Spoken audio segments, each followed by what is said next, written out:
Hey everyone, this time around we're going to be watching episodes 3 and 4 of the Apothecary Diaries. So far it kind of gives me vibes of one of those doctor shows where basically it's all about discovering new illnesses, or rather being able to diagnose an illness that's kind of mysterious. So it kind of has like house vibes, I guess. But I do feel like at some point the show will switch gears on me. I feel like it's going to go into a direction that maybe I'm not quite seeing yet. Guys, feel free to check out my YouTube memberships. They're only $1 and you get early access to episodes like these and also the edited reactions as well. So we're gonna go ahead and dive on into this. It'll be interesting to see when this happens.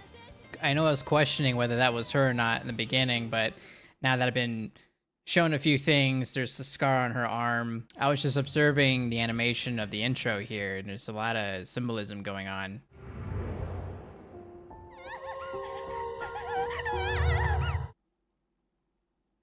Weird. That's right, we were kind of given a hint of that on the last episode.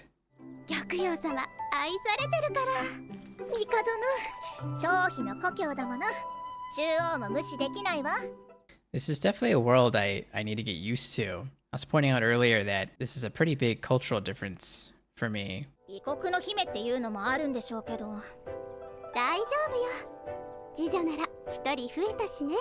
Like, even though this is somewhat rooted into our reality, but like a fictional version of it, I do feel still a bit out of place because I don't know a whole lot about Chinese culture.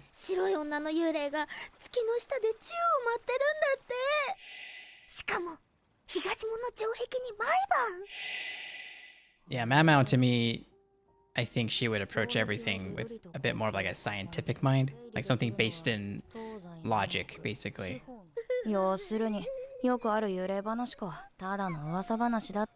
Yeah, just rumors.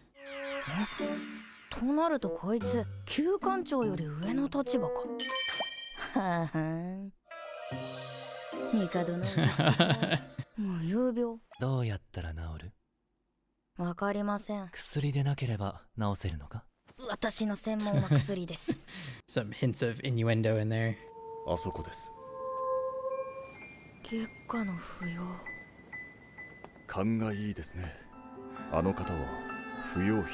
It's interesting that they're just able to witness this. I thought this would be kind of like a hard thing to find, or they would have to hunt down this event happening.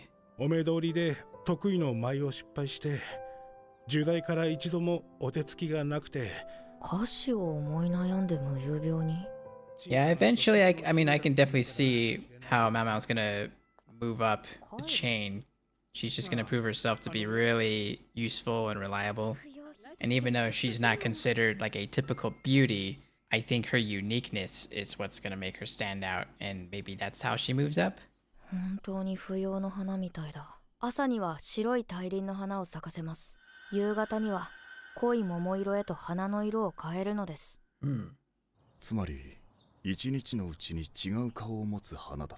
We've been hearing a lot about plants in this show so far, which that's another thing I was observing in the intro. There's a lot of plants, a lot of illustrations of different plant life. Which, no pun intended, I'm sure is at the root of how she creates all this medicine. She looked different from the other, the scary one though. So I wonder if those are two different situations.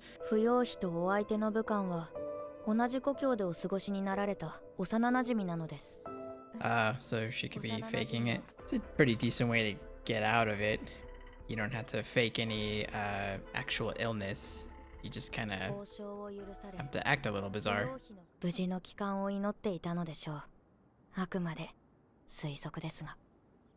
Allegedly.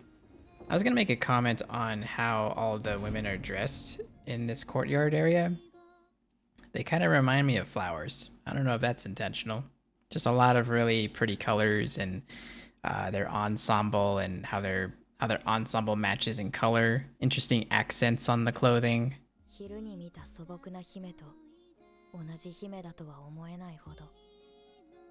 Maybe that scary version of her was just what the witness imagining that they were that scary. Maybe it wasn't actually happening that way.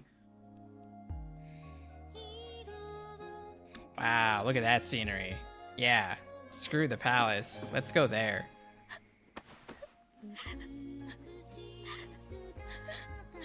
Well, no medical mystery here. 噂のクスシ殿に頼みたいことがある。 And we're gonna end the episode there. Yeah, I don't know why I didn't really. I mean, I noticed the, the topics of flowers and things like that, because obviously it's used in medicine, things like that. But in terms of how much of that imagery is sprinkled throughout the show, especially in the intro and outro here, I didn't really notice all that. Cool. So that was like a good example of the show showing off its heart. Basically, it's not just about finding out what the symptoms of someone are and trying to cure the symptoms or treat them. It's not medicine based. It's good old fashioned love, feelings and stuff. But we're gonna go ahead and check out the next episode. それは翡翠宮に皇帝が訪れた夜 I was gonna say, why is she serving someone else? I thought she was Buyokyo's servant. That's how I'm gonna eat from now on at the dinner table. Sniff it real quick. My family would be like, what are you doing? 待て。帝に初めて声をかけられてしまった。噂のクスシ殿に頼みたいことがある。 Oh, so that's the emperor, straight up. I thought that's who that was. それにしても他の妃の前で言う話でもないのに、帝はやはりつくづく帝という生き物なのだ。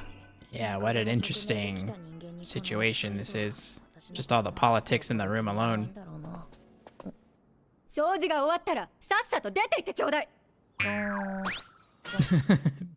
仕方ない。もう一度作り直すか。マオマオ水晶宮にいるの？うん、リファ様の容体を見に。 She just pronounced her name Momo. Am I pronouncing her name correctly? I've been saying Mao Mao this whole time. だけど帝から頼まれ事をされるなんてマオマオってすごいよね。 She said Momo, right? マオマオこの後厨房だよね。うん。お料理頑張ってね。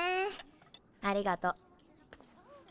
Maybe she is saying Mao Mao, but it's like really subtle on the A. いい加減にしなさいよ。ここは下船の者が出入りするような場所じゃないのよ。How about you get the fuck out of the way so I can do my job? Like, the literal emperor asked me to do this, and if you impede me on this, like, can't that be a thing? あなたみたいな下船な者がいるから。 Oh my god. 空気が悪いんだわ。早く出て行って。I hate all of them. 何かお困りのようだな。そのように見えますか。そのように見えるが。とりあえず中に入ろうか。天使様まあ、そんな無理になんて。そうですわ。私たちはそんな。We can at least use his powers for good. I'd be like, oh my god, this lady is sick. Huh? It's that makeup. That's that toxic stuff, right? Which one I used? Done it. Slap them all. 全部リファ様のためよ。当たり前でしょ。そうか。Oh, I didn't think she'd really do it.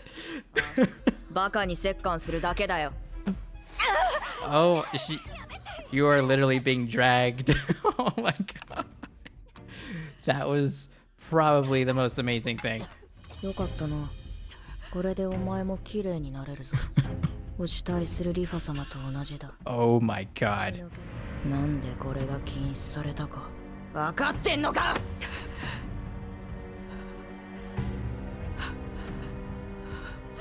Good. I'm glad Mao Mao is being more aggressive. この床もさっさと掃除しろ。Clean this shit up. That was amazing. Best thing that's happened so far, at least in this anime, maybe even in other animes. This is one of the best things. 少しずつ米粒の量を増やし、それも嚥下できるようになると、汁物とおろした果物を加えた。Already doing better. お疲れのようだな。ええ、誰かと違って忙しいので。ありがとうございます。Better be food. Yep. 何か困ったことはないか。なんだ何でも言ってみろ。蒸気風呂ですか。汗をかかせるのが大事らしい。使えるんですかね。使えるんだろう。使えるものは何でも使わないと。 It's pretty amazing how much of a positive impact she's having on the place.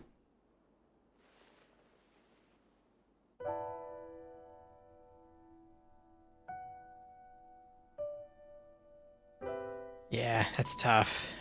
Yeah, I feel like women will suffer a loss like that much more than men will. And that even that hits me kind of hard, but like I can't imagine what that's like for a woman. Learned your lesson, did we? 過ちは犯しません。決して。はい。 I think I'm just lacking a bit of empathy for this woman, but maybe she needs this in order to, because maybe she genuinely like really wasn't trying to hurt her, so she needs to redeem herself. 自尊心はあるが傲慢ではない。東宮のあれこれで嫌なお嬢さん。 Wow, that whole getup with the hair and everything, it's pretty amazing looking. ふさわしい人格を持っていたようだ。 A whole level of class I will never know.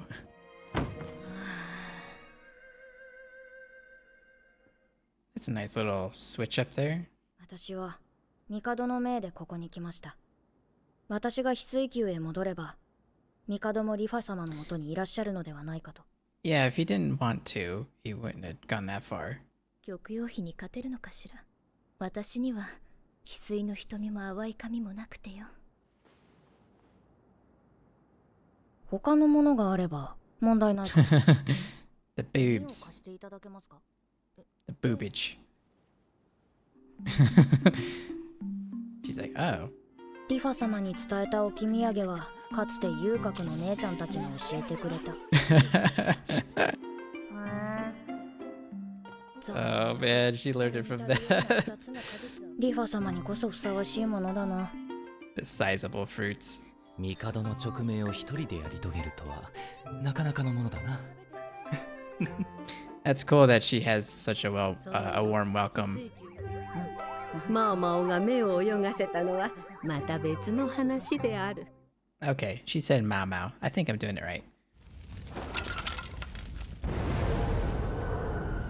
Oh, what now? 呪いだ。 You're messing with the wrong plants again. You ate some weird grass. Your country is covered in plants that'll murder you. I think that was definitely my favorite episode so far. That slap was pretty much everything I needed in life. I didn't think I was gonna predict it that way. That worked out so well. I love seeing Mao Mao take control like that and just be frustrated with the whole thing. I think it's a nice reflection on the audience's feelings on the situation, because I was pretty fed up with all of them, especially treating Mao Mao like that when Mao Mao's just trying to help, and plus she's been ordered by the emperor himself to help, and they're impeding her progress, and I hate that. I hate being in those situations where you are tasked with something and someone else is really making your life difficult when it could be just a simple thing, a simple in and out kind of thing. It's also interesting that we're helping out the other concubines. I would have thought that we would have stuck with Gyokyo for the whole duration, basically. If we were going to help anybody, it's going to be her. But I suppose that's a good example that even she's not in charge of everything, because we did get that order directly from the emperor. And they were showing the imagery of Li Hua and her baby. That's probably the closest I've been so far to getting close to emotional about it. It's a pretty sad situation, and then even more sad when dealing with the aftermath of it. But I feel like Mao Mao really dealt with that in a very straightforward fashion. She couldn't provide any commentary on the situation emotionally, but she was at least straightforward about what her body was communicating to her, which was, well, I'm feeding you and you're eating, so you would only do that if you want to live. So it's very straight to the point, cut to the chase kind of answer, but it's still informative at the same time. It's basically saying, yeah, mentally you're in this dark place, but your body's saying something else. Your body's saying, no, we're gonna stick around. We're gonna be here. Let's eat. To me, this has been so far the most interesting episode in terms of the drama and the fact that it actually has some lingering elements from story bits from before. I did like the humor in this one. I like assertive Mao Mao. But anyway, guys, I really enjoyed the episode. I hope you liked the reaction, but that's it from me, and I will see you next time.